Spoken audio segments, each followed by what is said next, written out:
Hello, hello, hello, and welcome to another episode of the Full Quota podcast on One World Sports Radio. This is your cricketing podcast, a South African cricketing podcast that gives you everything about South African cricket. Currently on the go, you've got the 4-day series happening. People are taking wickets, former Colpacks are taking wickets, so do check that out on the SuperSport page. Outside of that, obviously there's always the World T20 that's going around, and if you want to just get a sense of what happened in week one in the 4-day series, just go back to the previous podcast to this one on YouTube or on Anchor. We're also live on Apple Podcasts as well as Spotify for you to do that. But remember, most importantly, just subscribe to the channel and you'll get all that information. Today we're talking World T20 preview, South African England. We've got Rob Johnston waiting for us to join. But Tim, how are you doing today? I'm doing good. I'm a little bit nervous about tomorrow's game. I haven't been nervous about any of the games particularly. I've just sort of gone with the flow. But tomorrow's game, because of the fact that it's a win at all costs, we lose, we go out, we win, we go through. So I'm a bit nervous about that.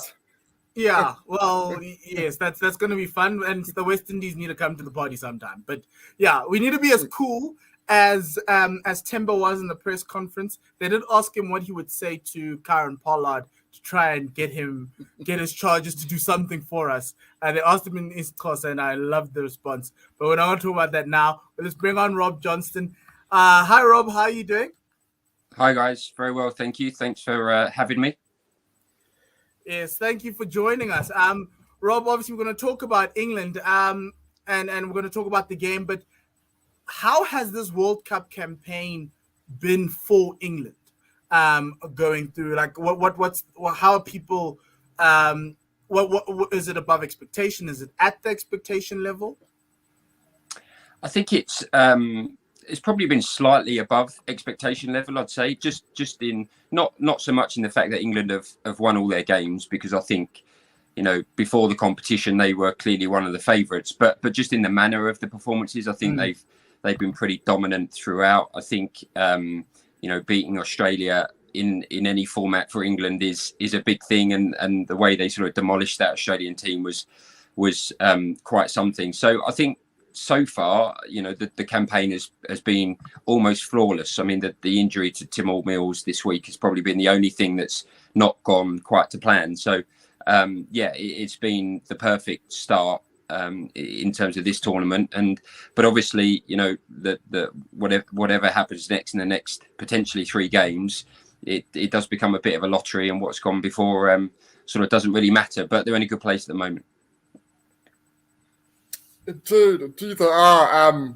Before this chat, I was trying to find chinks in the England armour, and they are few and far between, unfortunately. But you mentioned one there, Tymon Mills. Now, he's been a very good addition to this England setup, particularly in this format. So how does that change things for tomorrow? Who's likely to come in for him? So I think England have got a couple of options. That Mark Wood, who probably, to be honest, would have started the tournament ahead of Mills had he been fit, looks as if he's potentially going to be available tomorrow. He came through a training session yesterday. He needs to do the same again. But if he does that today, then he's likely to be available. So I personally, I think England will go down that route and pick Mark Wood if he's fit, because they do like the extra pace.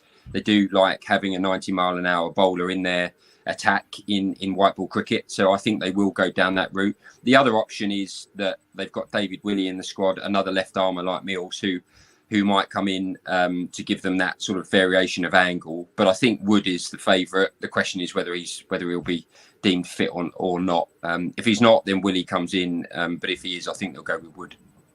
Mm-hmm. Fair enough. As Tim was saying, was trying to look for chinks.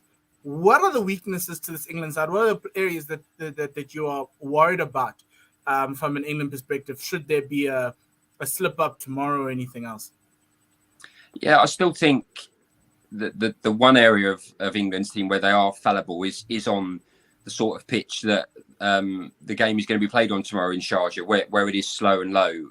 They got themselves into a bit of a muddle against Sri Lanka in the last game, losing 3 early wickets and then crawling to sort of the 10 over mark. And it took some Josh Buttler brilliance to get them a sort of really competitive total. Now, that brilliance isn't going to happen every game. So I think England can be fallible on those slower, low pitches, particularly, with the 2 spinners that South Africa have got. I think they could cause them problems. So I think that's the one area where England, are fallible. I think if you get England on a really good flat pitch that's got some pace and bounce, they're pretty good against any team. But so I do think that's still a question mark. They dealt with it pretty well against Sri Lanka. But as I said, that was a Josh Buttler brilliant 100 that sort of got them out of jail a little bit. And I think they'll maybe want a more complete batting performance tomorrow. But it'd be interesting to see how they go against Maharaj and Shamsi tomorrow, because I think it's going to be a real test. It's a very good point, actually, because trying to be a neutral, I was looking at the England side and going, they have been competed against this World Cup. They've coasted through. It's almost like they needed that Sri Lankan game to have a competitive game to show that they can actually perform when under pressure, because they were under just a little bit of pressure at various moments of that game. The other thing is Owen Morgan. Owen Morgan, I know there's a lot being said about him, but in the last T20s, he's made more than 20 on one occasion, and his strike rate for this year is less than 120. Is that a concern for the England side? Are you concerned with Morgan's form? I think it is, and it was probably before that Sri Lanka game. He got 40 odd, I think, in that Sri Lanka game. So that sort of just calmed the pressure down a little bit. And towards the end of that innings, he seemed to be finding the middle of the bat, and he seemed to be sort of the old Owen Morgan. Not old, but the Owen Morgan probably of a year ago, where he was in great form a year ago. He was probably England's in-form white ball batsman. So I think it was a concern, probably not a concern, as much of a concern now. And there was some talk, right, of Morgan dropping himself or being dropped. It's never ever going to happen, right? He's an all-rounder, because his captaincy is such a strength, and he contributes in the field with his captaincy. So the captaincy has been going really well. He's never not going to play, but I think that those runs against Sri Lanka will definitely have cheered him up and just relieved the pressure a little bit, because I think he's probably feeling better about himself now. No, that's very true, and that's one of the biggest worries, I think, from a South African perspective is obviously Owen Morgan's slight return to form, maybe. From an English perspective, when you look at the South African side, where the areas outside, obviously, you mentioned the 2 spinners, but are there any other areas where you feel as though South Africa can put England under pressure tomorrow?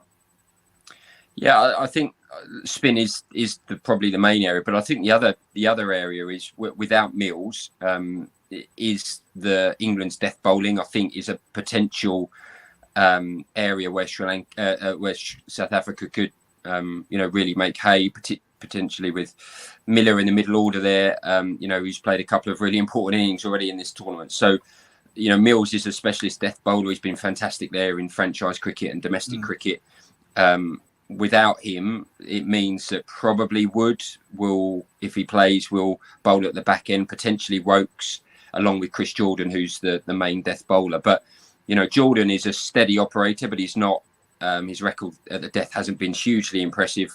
And, I think South Africa's sort of middle order hitting, could really take advantage there. I guess the question is how many wickets they'll have in hand by the time they get there. England's new ball bowling has been fantastic, and teams have been 3 or 4 down very early, and that's scuppered them. So if South Africa can keep wickets in hand, I think that is an area where, they can really make hay.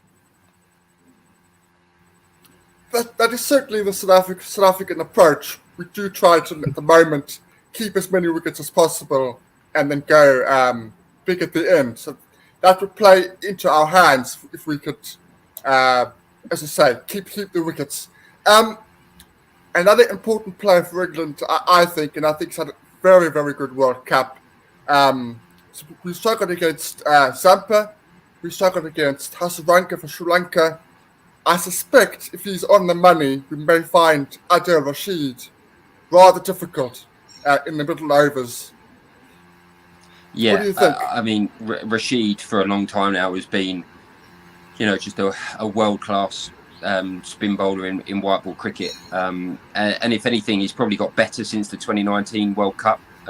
He had a shoulder injury that's now fully healed, so he's bowling slightly quicker. He's bowling with more accuracy. He's got 4 main deliveries: a leg spinner, a googly, and a top spinner and a back spinner. And he uses them. He uses all the variations very, very regularly. He doesn't just sort of bowl 5 leg spinners and then a variation. He'll mix it up literally every ball. I mean, he's just such a good bowler, and he's bowling a little bit straighter now, which people have noticed. So if the batsman misses, basically they're out, and he's got those variations as well. So yeah, he I think is such an important bowler for England, and he's in great form. So South Africa are going to have to deal with him. But I think in Sharjah it's maybe a little bit easier because they can maybe afford to sit on Rashid a little bit more and take risks against England's quicker bowlers. That's what England did against Sri Lanka, where they really attacked the seam bowlers but sat in against the spinners. That might mean that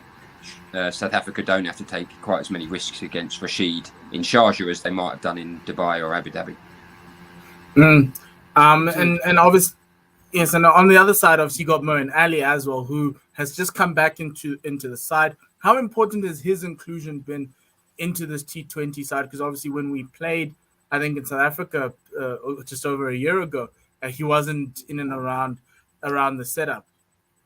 Yeah, it's been a really strange time for Mo, actually, because as you say, he wasn't in the team then at the start of the year in India when England played 5 matches. He didn't get a game at all in India. They played 1 spinner, which is very unusual, I guess. But he's had a great IPL. He's in really good form with the bat, and I think that's helped his bowling. Actually, it translated into his bowling. He's given him more confidence, and he's been given a key role in 3 of the 4 matches in the power play. So I think Moeen's form has been really important for England because Sam Curran was injured before the tournament and would have been probably in the side as the all-rounder. But Mo's return to form has meant that he can he's picked up where Curran left off. So it's been huge for England. And, Mo, Rashid and Liam Livingstone have been, a really excellent trio of spinners so far. And I'm sure they'll be looking to play an important role tomorrow on a pitch which will suit them. Dude, I can put my South African allegiance to one side when I watch Mo. I used to live in Worcestershire, so I have a connection there. Lovely guy, really. I love seeing him do well. Just in general. What do you think about in terms of the toss tomorrow? Obviously, South Africa's going to put all its eggs in the bowling department. That's how if we're going to win, we're going to win. So, do England have a preference tomorrow, taking into consideration with the pitch?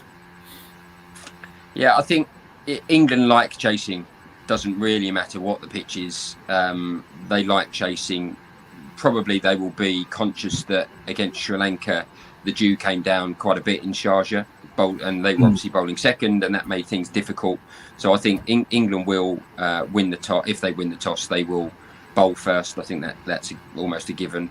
But it'll be interesting to see what South Africa do. Obviously, they need to win. Probably the way to win again is to bowl first and try and restrict England and then chase it down. So that's probably the way both teams will go. But I still think actually bowling second, if the dew doesn't come down, and some games it has, some games it hasn't, so it's been a bit unpredictable. If South Africa do have to bat first and get a score, even a par score, I think they'll be well in the game. It's just, I think for us, it's that whole net run rate situation that could happen should we win the game tomorrow. And there is a possibility that England could be eliminated if something goes horribly wrong tomorrow. The way I look at this game, I kind of look at like in a tournament, especially in the T20 tournament, it's very hard for a team to go through the entire tournament winning all their games. And there's a point right now where England are at the crossroads where after tomorrow, you can't necessarily lose any more. Could this be the one possible slip up with the England side? Knowing that from a net run rate perspective, they are effectively safe. Yeah, funny you say that, because this was the game that I felt would be the most difficult for England, because they might be in this sort of halfway house of, well, we're probably very, very likely to go through, but so are they subconsciously going to take their foot off the gas?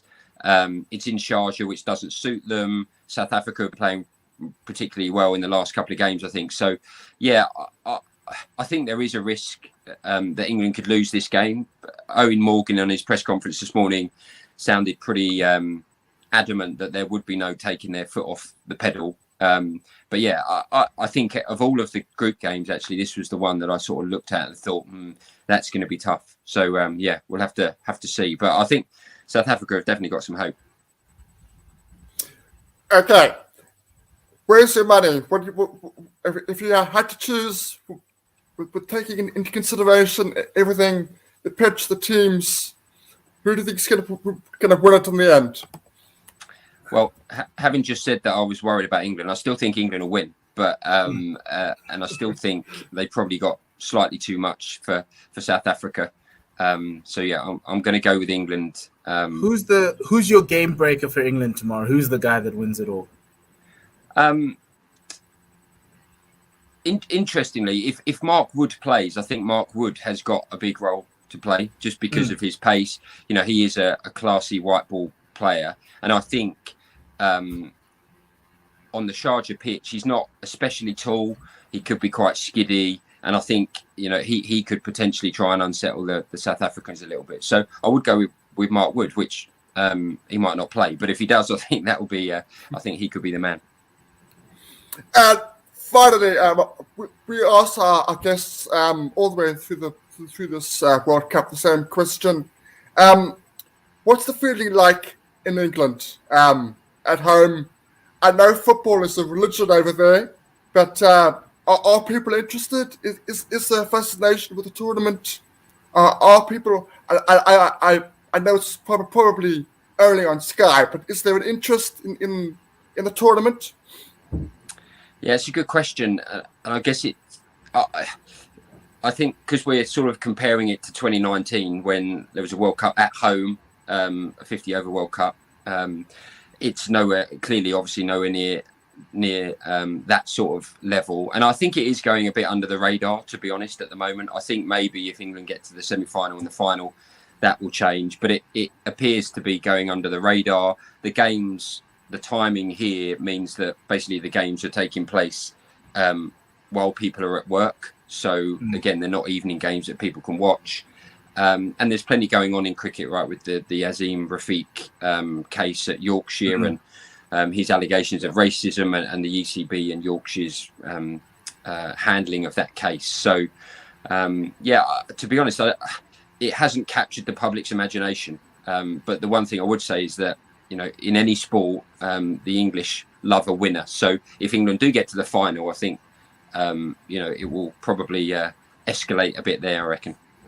Oh, all the chance of it's coming home will probably resurrect next week. But Rob, do you have any questions for us regarding South Africa or anything else?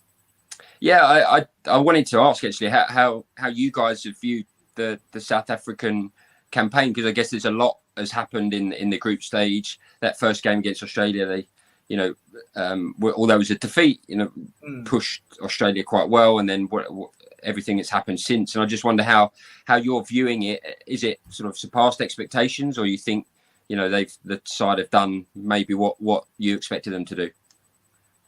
Tim, you're going to answer your I'll answer. And I'll answer for myself, but you can start. By all means, yes, of course. I think it's pretty much what I expected. We're going into the World Cup. I said that we were either the best or the second best bowling lineup in the world in this format, and I think that has come through. Abada, Nokia, Shamsi, The bowlers have kept us in games, like the Australian game, and the bowlers have won us games as well.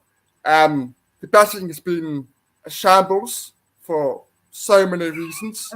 It's been shambles. Top 4 are all opening batsmen, which is just crazy. Not allowing somebody like Miller to bat higher up the order is a mistake. Not giving Pretorius a sort of pinch hitter role, particularly in that last game where we were desperate for an improved run rate.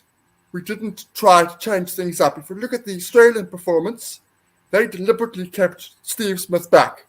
They deliberately did that on purpose. And their top 4, they had the 2 guys that go big, and that Marsh and then that Maxwell.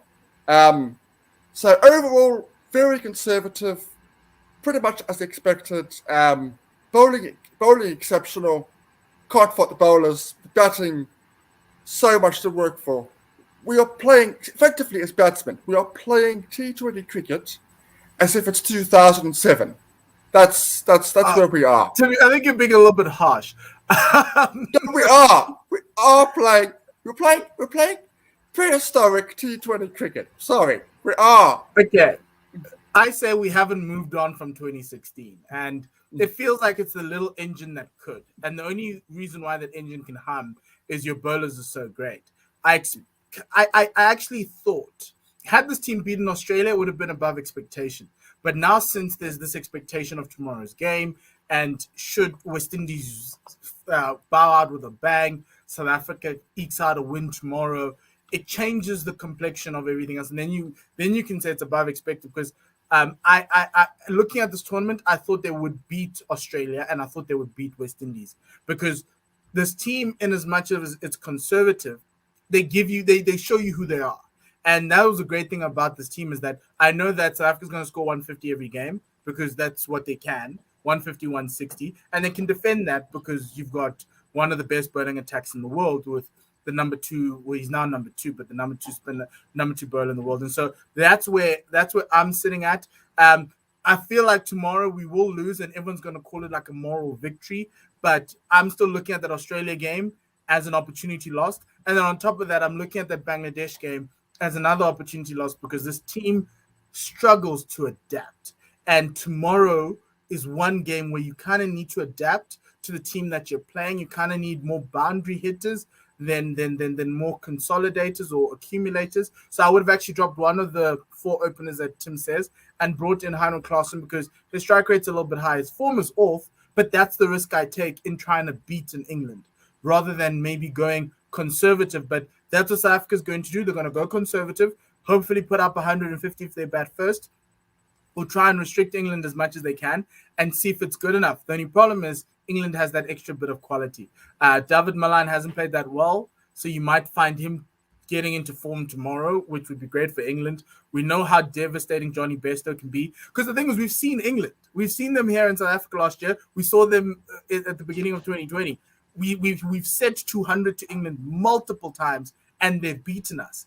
But it's just baffling that we never wanted to set our team to be as similar to England from a batting perspective, because our bowling is better than England's. It's just, you just sit there going, but guys, that's the team to beat. You've had 4 years to fix it, and here we are with whatever we have. I think they've taken the character of the coach in terms of being aggressive and fighting for and giving their all, but I just do feel that they're kind of conservative, and that conservatism is what's going to cost them this World Cup.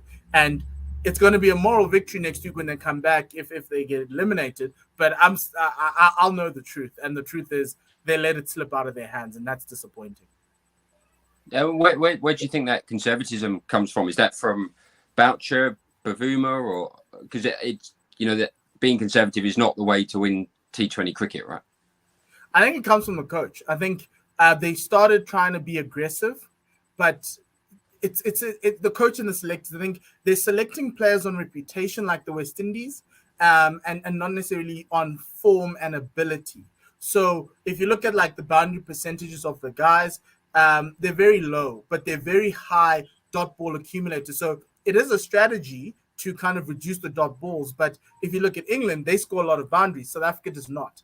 And it's a bit of both, but I kind of feel as though had we had another opportunity to select this 15, it would be a lot more different. Or maybe even next year at the World Cup. I think there'll be some people who won't be featuring next year. And yeah, so that's where I think it comes from. Also, it comes from our nature. South Africans are naturally conservative as people.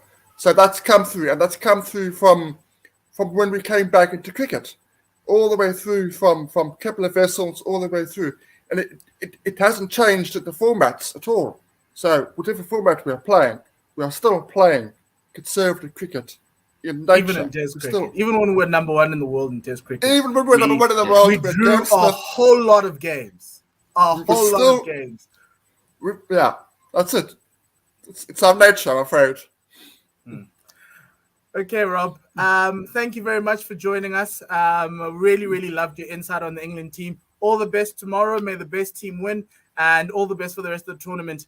And we probably will talk later on. Hopefully, maybe if it's a final somehow. But we shall see. That would be good. Thank you. Have a great day. Thanks, guys. Cheers. Thanks for having me. Bye. Sure. Tim, you heard everything from the England side. We've spoken a little bit about South Africa's conservatism.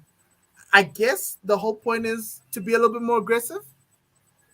Yeah, it would be nice. It really would be nice.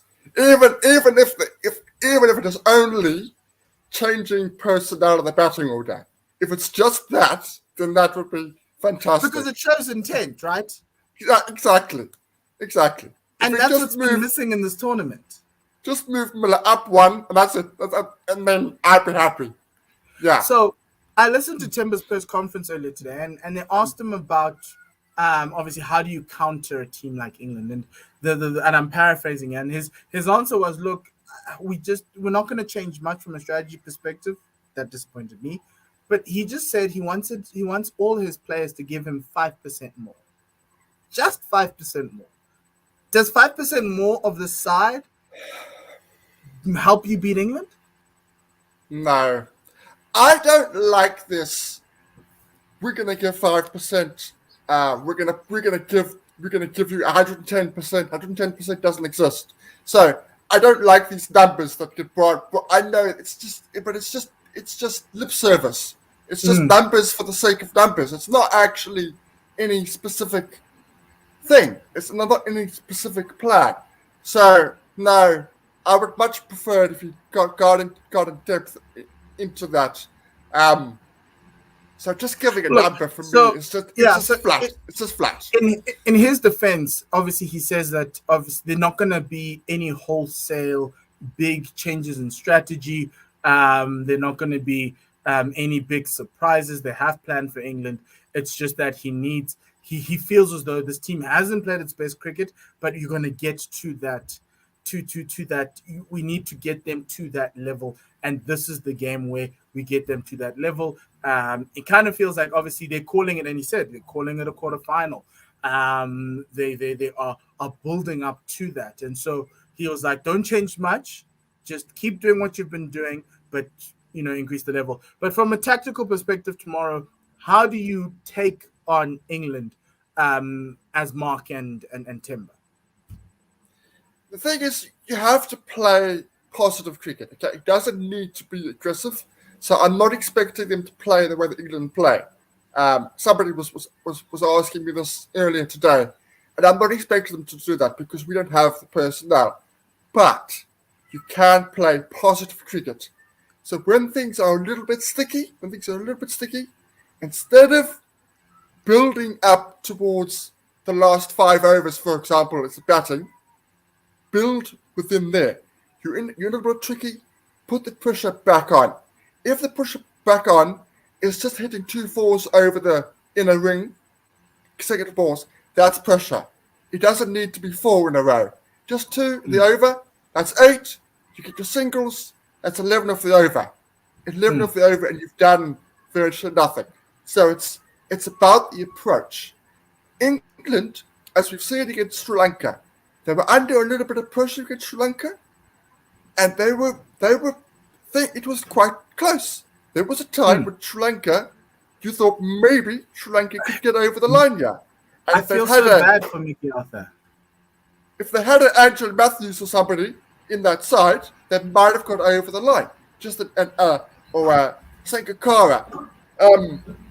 So it's about positive. Or any of the three band players that they had. Yeah. I feel bad for Mickey Arthur because that World Cup, like literally, they could have still been in this World Cup had they closed out South Africa on Saturday and also closed out England on Tuesday. They were very close. There was a point where when Hasaranga took that hat trick on Saturday, I just sat there going, "Oh my word, we're done, and we got out." So the thing about this Proteas team is that they've got the character. They've shown the character. Now it's the moment where the eyes of the world are watching you. It's the conclusion of a tournament, of a group stage. It is the crescendo, the game that people are looking to because this thing is wide open. It's wide open. And in as much as we want help from the West Indies, it doesn't help if you lose. That's the thing. No. Australia's net run rate is above you. And what I love about the fact that Australia's net run rate is above ours is that it forces South Africa to be a little bit more aggressive because you have to get England's total with 2 to 3 overs to spare or, better. You can't take it to the last over. You cannot do that. And I hope that's what's been drilled into the side because our bowlers are great. They are insane and they can put England under pressure. But we need the batsmen to be able to bat a little bit quicker. Yes, you need to secure the win. I get it. But what use does it help for you to secure the win but lose but get knocked out of the World Cup? So we can walk and eat at the same time, or walk and talk at the same time. We need to do that. We need to be cognizant of that going into the game tomorrow. I don't want Aiden bowling tomorrow. I'm sorry. I do not want Aiden bowling tomorrow. I do think they will bowl him as a surprise, but against that opening lineup with Jason Roy and Josh Butler, I would not. I know I made a joke earlier in the day that maybe it's a surprise. That can't be your surprise. That cannot be your surprise. But where else can South Africa surprise England? That's my question. They've seen this bowling attack. It plays the same way it's played. Do you drop Dwayne Pretorius and bring in Vian Mulder as a surprise? Because I think Vian might work on this pitch in Sharjah better than Dwayne. But Dwayne's bowled well. Dwayne's done well. I understand their thinking, but Dwayne has done well. Dwayne has performed when you've needed him to perform. Again, and I have actually said this for the last 3 games. I wouldn't change the team. This is the best 11. This team, we can Even with England. Reza. Even with Reza. Okay. So you heard it here. Tim's now conceded that Reza is one of the best 11 cricketers in T20 in South Africa, even though he said his strike rate's 120, and that's not a T20 player. So we've got that on record, so we can hold Tim to that. I disagree with you. I don't think so. I honestly do think we need to take the risk of Heinrich Klaasen. I know he's off form, but I need a lower order boundary hitter at 6, and David Miller must be moved to 5. But obviously, you're not going to change the winning formula. They've won 3 in a row, so we're going to continue with what's going on. I just want a little bit more intent. I need Quinton de Kock's form is my worry. If Quinny doesn't come to the party, guys, we're not winning. I can put that down to you today. Doesn't come to the party, we're not getting through. He's our highest percentage boundary hitter, and we need him to step up. If he doesn't, we're going to find ourselves in trouble. Tim, are you worried about Quinny? Do you think Quinny's going to come through for the big occasion, or is it just one of those poor tournaments for him? Well, it's like Rob said. They were worried about Morgan prior to that Sri Lankan game. And in that Sri Lankan game, he still only scored just over run a ball. But the point was, it was the way it was done. It was done as if he looked like he was back to some kind of form. In the same way, I am worried. The problem with the batting, we know that. We rely too much on 1 or 2 guys to come good. And if they don't, the others do not come good. So if Miller and Quinton don't perform, we don't perform. That is essentially where we are as a team. Whereas England, Morgan fails, doesn't matter. The next guy, and the next guy, and the next guy, and the next guy. We don't have that luxury. So England will know that. England will know. England, early wickets, remove Morgan, and remove Quinton, and get Miller fairly early when he comes in. They have won the game. They will have won the game in all probability. What do you do with Timber tomorrow? Do you keep Timber at 4 or do you bat Timber up the order at 1? No, I wouldn't have it at 4. I would probably have him at 3. But that is purely on the stats. The stats say that his strike rate goes up if he bats at 3. He has less stop ball percentage at 3. So I would bat him at 3. I suspect they won't. Yeah, at Quinton. Okay. That's what I. So obviously you think South Africa is going to win. By how much? South Africa, we're going to bowl first. So we're going to chase. We're going to win by 3 wickets.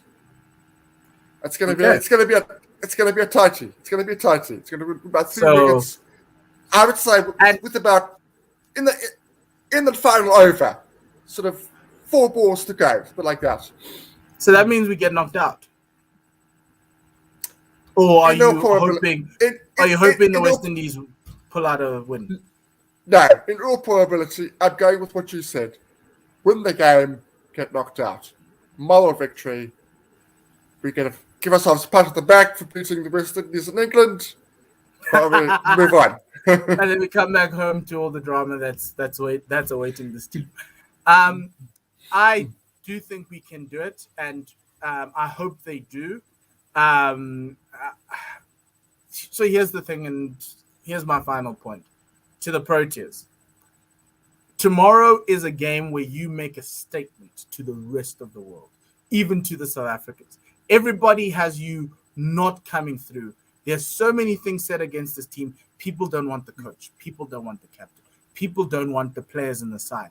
But this is the moment where you have to step up and show the world what you've been working towards for the past year and a half.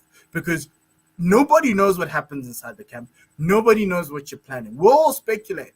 We're all just watching and speculating.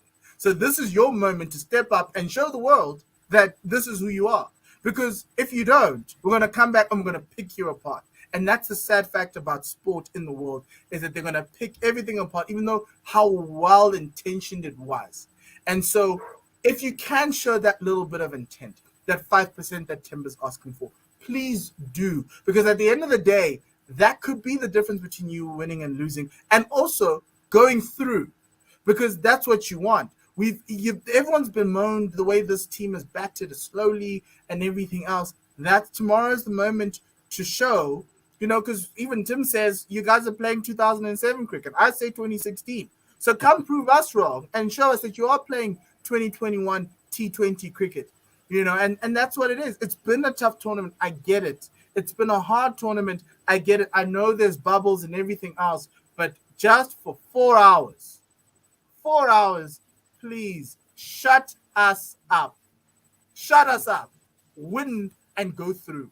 Don't ask for favors from somebody else. It's in your hands. You can devastate this England side if you put them under pressure. Even if you lose the toss and then put you into bat, that's where you need to surprise them. Put them under pressure. Quinton, Aiden, Timber, Reza, Dwayne, and David, and the rest of that bowling quartet that's one of the best in the world. This is your moment. If you don't want, this is why you want to play sport. This is the moment you want to play sport. The moments like these, you step up and you shine. I know our country has had a history of knockout games or elimination games, and we lose elimination games like nobody's business. This is the moment to change that narrative. This is the moment to break the curse. This is the moment to step up and say, yeah, we are the top 4 in the world. We're that good at playing cricket, and this is who we are. This is where we're going forward. But I wish you all the best and everything else. Tim, thank you very much, my friend. All the best tomorrow. to the Proteas. All the best to you watching the game, because I think a lot of South Africans will be having a lot of heart attacks. But yeah, that's the Full Quota podcast, everyone. Thank you for joining us. Remember to subscribe, to like, and to tweet us tomorrow at Gorilla SA, also at One World SR. Let us know what you think. It's going to be a tough one tomorrow. It's going to be an incredible one tomorrow. There's going to be so much drama in that first game and in that second game. But that's what heaven looks like, right? 8 hours of cricket, 4 incredible T20 sides. Okay, West Indies still on reputation, but I'll give them that. Outside of that, it's all good. Tim, yes. There's 4-day cricket going on tomorrow, but do listen in on the Titans game tomorrow, because you might hear some familiar faces on that broadcast. We are doing a little bit of a demo, so please do go onto that Titans stream to kind of force the powers that be at CSA to be able to have some audio commentary. That's what we're trying to do tomorrow. We did say watch the space. We're trying to do something, and that's what we are at One World Sports Radio. We're just that group of people who try to do different things, because if it works out, you'll be hearing Tim's voice at Newlands, and you'll be hearing Anissa's voice at PE, and you will be finding people to go all around the country so that you get to hear cricket. So if you can support us in that tomorrow for an hour or a couple of minutes, just listen.